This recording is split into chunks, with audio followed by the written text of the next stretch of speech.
You will hear a man called Ken talking on the phone to a friend called Liz about holiday accommodation. First, you have some time to look at questions 1 to 6.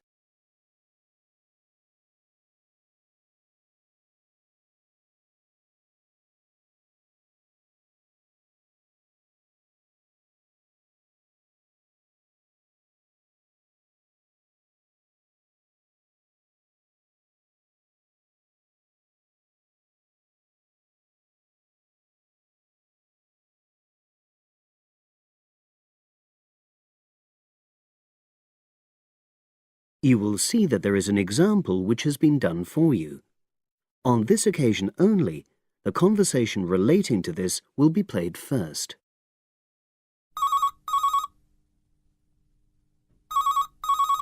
Hello. Hi Liz, it's Ken here. Hi, Ken. Nice to hear from you. Are you... This is just a quick call, but Mary and I have just been talking about our summer holiday. We haven't booked a place yet, and we've left it a bit late. We were just wondering if you know of any holiday rentals in your area. It's so nice there. Well, yes. I can think of 2 or 3 places that are very nice. What dates have you got in mind?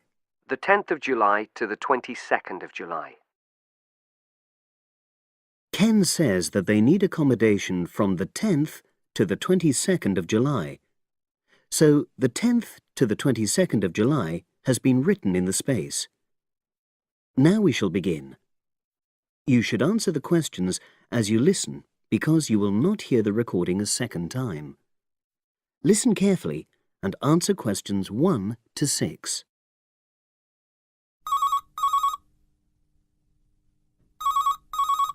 Hello. Hi Liz, it's Ken here. Hi, Ken. Nice to hear from you.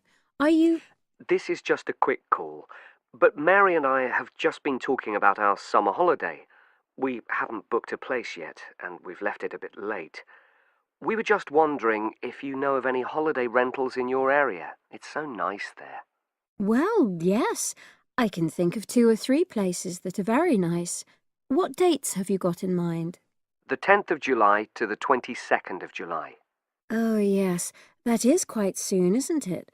Well, there's a place near here called Moonfleet. Is that MOONFLEET? That's right. It's quite a rural location, and it's next to the owner's house, but it's got fields all around it, so it's very pretty. Sounds okay. Can you tell me a bit more about it? Well, it's an annex to the owner's house, and it's an apartment with 2 bedrooms and an open-plan living area. Well, I like the sound of it. Is there anything we might not like about it? Well, it's quite a distance from the nearest shops, that's all. Okay. And, well, I'll tell Mary, but I don't think she'd mind that. Do you know how you book it? You have to book on the internet. There's a web address. It's www.summerhouses. One word. Yes, then .com. You'll be able to look at a photograph on that. Okay. And what about the others? Where are they? The second one I'm thinking of is called Kingfisher, and that's even more rural. It's a really beautiful location, in fact. It's by the river, and it's got nice views. It overlooks woodland on the other side. Is that an apartment? No, it's a 3-bedroomed house, and that's got a dining room as well as a separate living room and a kitchen. But I expect it's more expensive. You'll have to check the prices. It's probably a bit bigger than we need, but our nephew might be joining us. We're not sure yet. How do you book Kingfisher? You have to phone the owner directly. Shall I give you the number? I've got it here in my phone book. It's 01752 669 218. Right. Before you hear the rest of the conversation, you have some time to look at questions 7 to 10.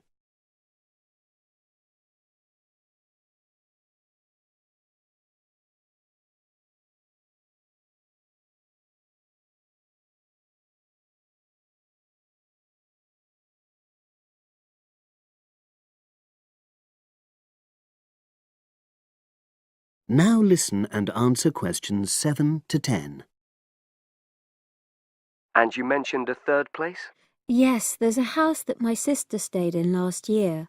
It's called Sunnybanks. Nice name. And the location of that one is rather different. It's in the centre of a village, but it's a very small and quaint place. Did your sister like it? Oh, yes. It's by the sea, so her children really loved it. What's the accommodation like? I'm not sure about the number of rooms because I haven't been in it myself, but I think she said it's quite spacious, and I know it's got its own garden. It's not very big, but it's not shared with anyone else, and it's supposed to be very pretty. Any snags? Problems? The only other thing I can think of is that there's nowhere for parking. The streets are too narrow, so you have to leave your car somewhere else and then walk to the house. It's only about 10 minutes away, but... OK. Well, I don't think it matters personally. How do you book it? There's an agent you have to contact. I don't know his details, but I can ask my sister and let you know tomorrow. Thanks, Liz. That'd be great. I'll talk to Mary and see what she says. Thanks for your help. That's okay, Ken. I'll speak to you again tomorrow. I hope you find what you're looking for. That is the end of section 1. You now have half a minute to check your answers.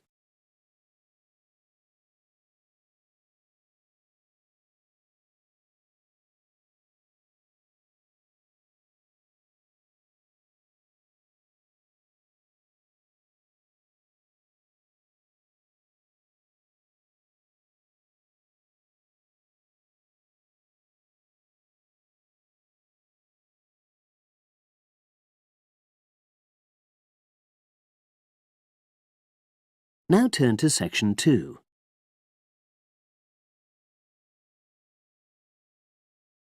Section 2. You will hear part of a radio program about do-it-yourself house painting. First, you have some time to look at questions 11 to 14.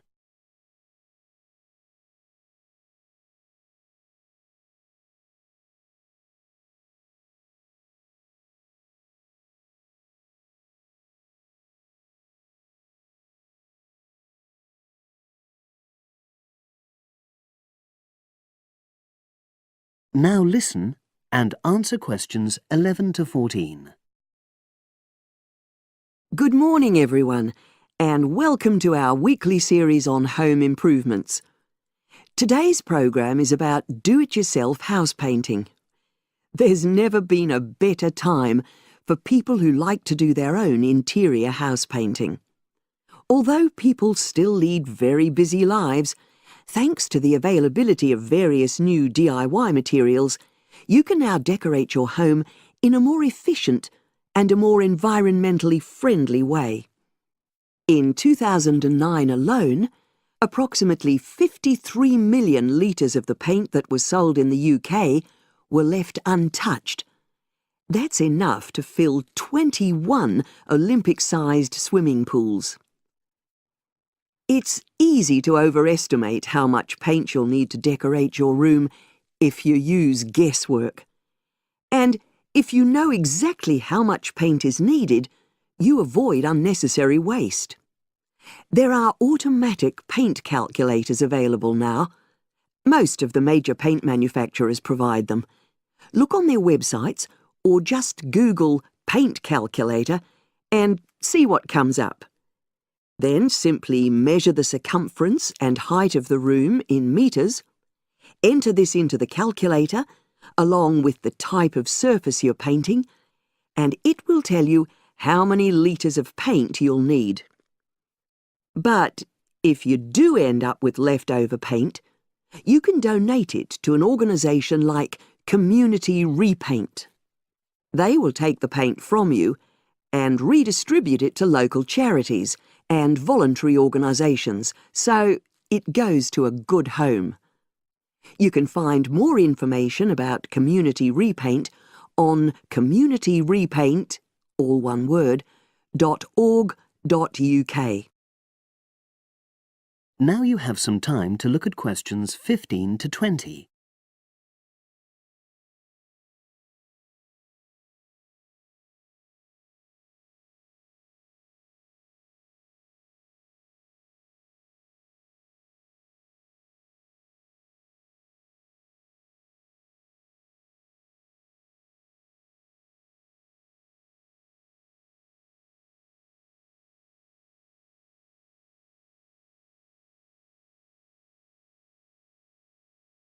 Now listen and answer questions 15 to 20.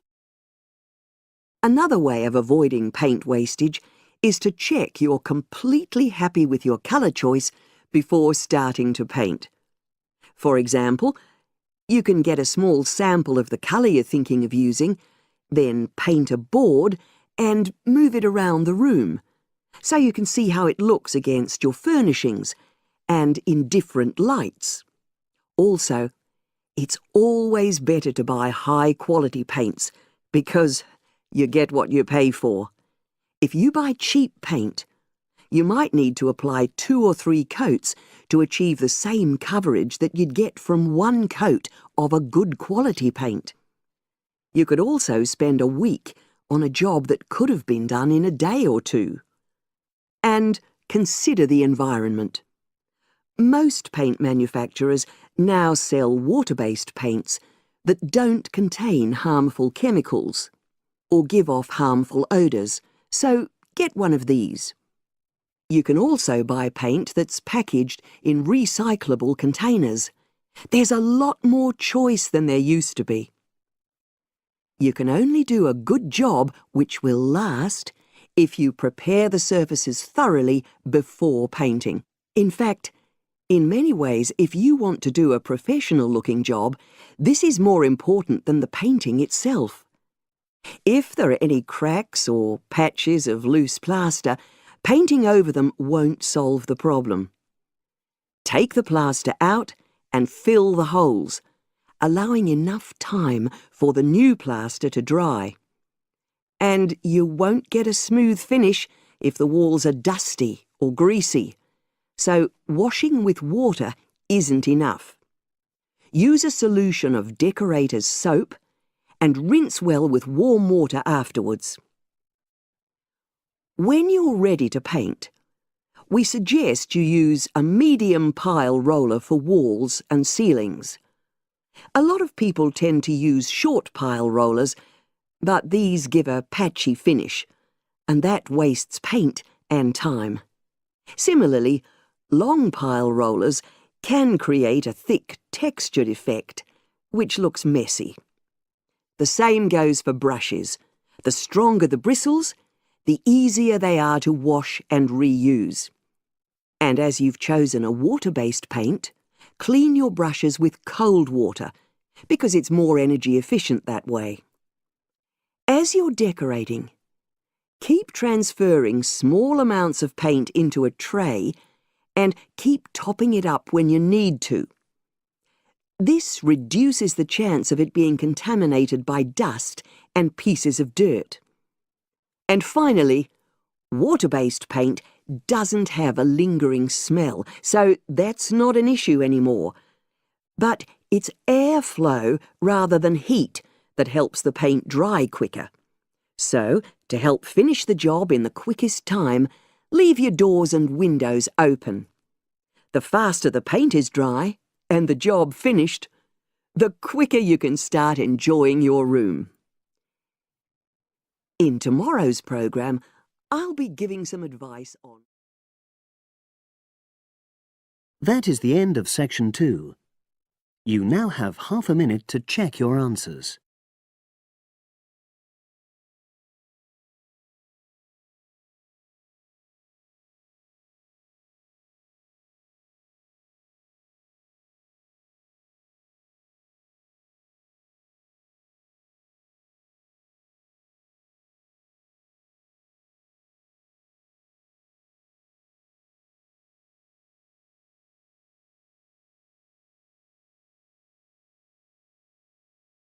Now turn to section 3.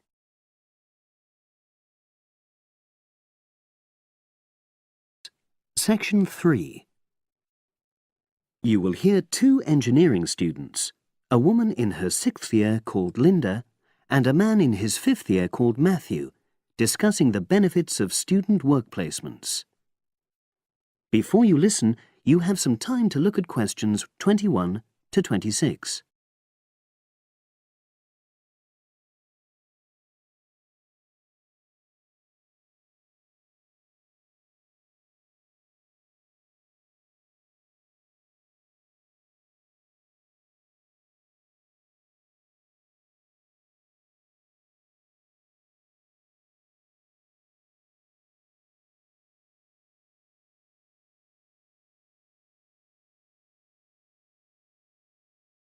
Now listen and answer questions 21 to 26. Hi, Linda. Can you spare a few minutes? Hello, Matthew. No problem. I just wanted to talk to you about temporary work placements. I've never really thought there was a good reason for doing one. I've got some savings, so I don't really need the money at the moment. But I've had an email from the university about a vacancy that looks quite interesting. You did a placement last year, didn't you? I did, yes. In my case, I wanted to find out if I was making the right career choice before I began applying for permanent jobs. I thought I wanted to work in car manufacturing, but I wasn't sure, so I applied to Toyota. What was the application process like? Lengthy. There were a lot of different parts to it. The dullest one was a psychometric test. You know, when you have to answer loads of questions about yourself. And you're trying to guess what's the best thing to say. Yes. Then there was an activity that we did in groups, which I found really fascinating. Engineers are renowned for being a bit unsociable, but I thought we made a great team. And we had an individual task too. We had to sort through various business documents and prioritize them. It was just like what you have to do as a student, really, just with different content. What exactly were you doing on the placement? I was helping to design some diagnostic software to identify any waste in the car assembly process. Do you mean waste of materials? No, time. Anything that can speed the process up helps to cut costs. How did the work placement compare to being a student? Was it hard work? Yes, it was. I'd had full-time work before. I've done various unskilled jobs during university holidays, and some of those involve long hours. So I thought I'd find it easy. I was wrong, though. I think when you're on placement, you're always trying to prove yourself. So you push yourself hard to succeed? Yes. But I got a lot of support from my employers. They were always helpful. And then, at the end of the placement, I was given formal feedback. Do you mean on your engineering ability? Well, no. I didn't really need that because we had team meetings every other day. And so I had the chance to discuss technical issues and ask about anything that wasn't clear. The evaluation was about general workplace things, like organizational ability, initiative, that sort of thing. I get the impression you think you benefited from the placement. Well, the best thing is that they've offered me a job for next year. Depending on my exam results, of course, but still. A permanent one? Yes. But apart from that, I learned so much. The industrial environment was much more demanding than the academic one, so my general skills improved, like time management, meeting deadlines.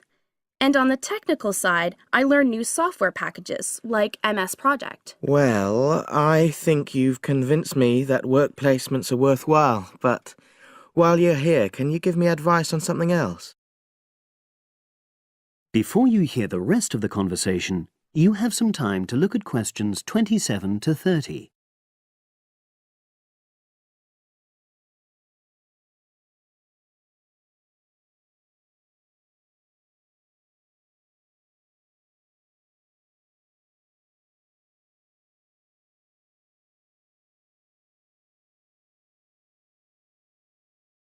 Now listen and answer questions 27 to 30. I'm about to make a start on the engineering materials module, and I've got a book list here. Can you have a quick look and tell me what you would recommend? That's if you can remember. Let's see. I do remember some of them.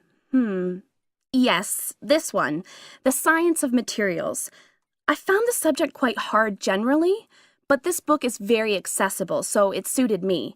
It doesn't cover everything, though. What about this one then, Materials Engineering? Oh, yes. I do remember that. But it's a bit out of date now, isn't it? Unless it's a new edition. I don't think so. But what I liked about it were the pictures. They really helped to understand the descriptions. It's useful just from that point of view. Let's see, what else? Oh, yes, that one there, Engineering Basics. I think out of all these, that's got the widest coverage. But I've looked at the contents page and it hardly mentions nanotechnology. Yes, you're right. The evolution of materials does, though. It's a recent publication, so it covers all the latest developments. It's a bit thin on the 1960s, though, and that decade was quite important. Well, it sounds as if they all complement each other in some ways. I don't suppose you can lend me... That is the end of section 3. You now have half a minute to check your answers.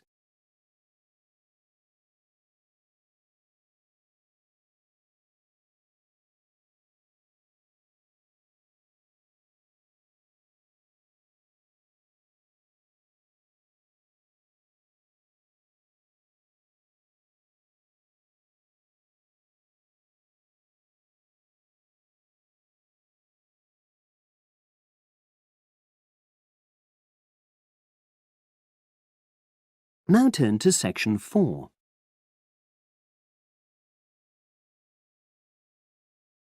Section 4. You will hear a historian giving a presentation about techniques to identify the origin of handwritten books from the Middle Ages. First, you have some time to look at questions 31 to 40.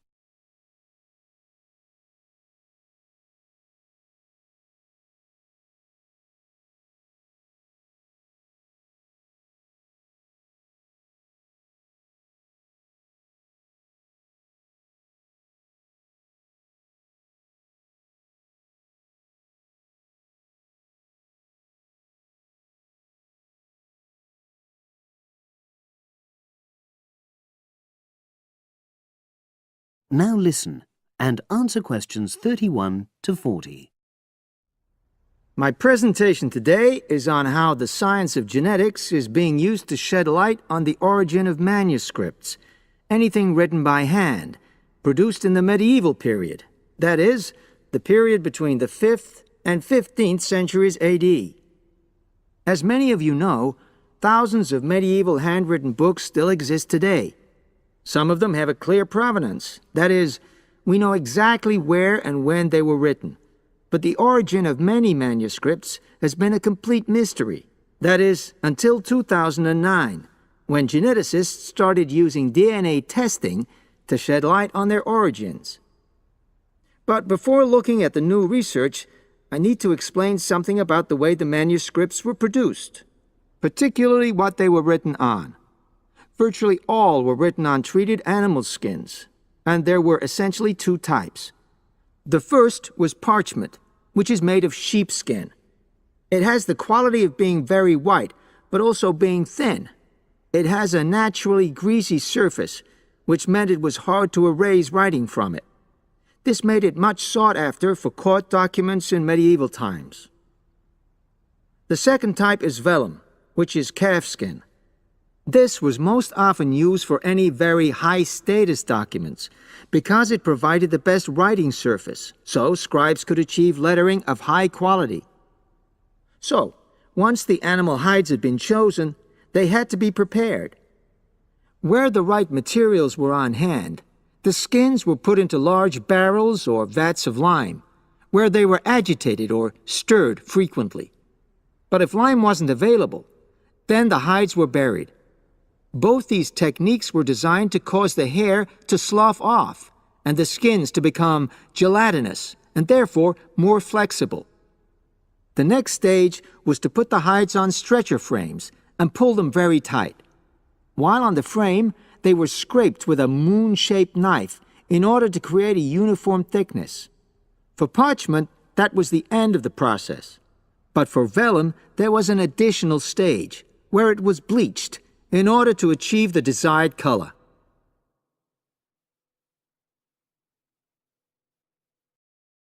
So, what does all this preparation mean for the quest to identify the origins of mystery manuscripts?